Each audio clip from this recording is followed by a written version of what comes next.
Right, ఇక మరో breaking news చూస్తున్నాం. పూణేలో వరుసగా రోడ్డు ప్రమాదాలు చోటు చేసుకోవడం ప్రజల్లో భయాందోళనను కలిగిస్తోంది. మద్యం మత్తులో రాజకీయ పార్టీలకు చెందిన నేతల కుటుంబ సభ్యులు యాక్సిడెంట్స్ చేయటం పరిపాటిగా మారిపోయింది అక్కడ.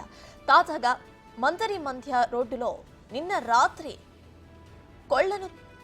కోళ్లను తీసుకువెళ్తున్న టెంపో ట్రక్ ను వేగంగా వచ్చిన ఒక ఎస్యూవీ ఢీకొట్టింది. అయితే కారును సౌరభ్ గైక్వాడ్ అనే వ్యక్తి డ్రైవ్ చేస్తున్నట్టుగా తెలుస్తోంది. సౌరభ్ మాజీ కార్పొరేటర్ ఎన్సీపీ నాయకుడు బంధు గైక్వాడ్ కుమారుడిగా గుర్తించారు.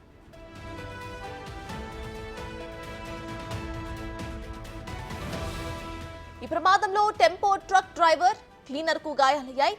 స్థానికులు వారిని రక్షించి హాస్పిటల్ కి తరలించారు. సౌరభ్ పై కేసు నమోదు చేసిన స్టేషన్ కు తరలించారు. ఇక యాక్సిడెంట్ కి సంబంధించిన సీసీటీవీ ఫుటేజ్ సోషల్ మీడియాలో ఇప్పుడు వైరల్ గా మారింది. సౌరభ్ మద్యం సేవించి వాహనం నడిపినట్టుగా అనుమానిస్తున్నారు పోలీసులు.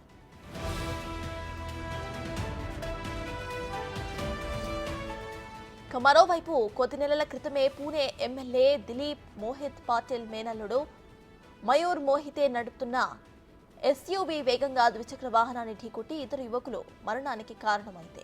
మద్యం మత్తులో ఉన్న యువ డ్రైవర్ 15 గంటల్లోనే బెయిల్పై విడుదల చేయడం దేశవ్యాప్తంగా దుమారం రేపింది. అయితే ఈ వరుస ఘటనలతో సామాన్య ప్రజలు రోడ్లపైకి రావాలంటేనే భయపడిపోతున్నారు.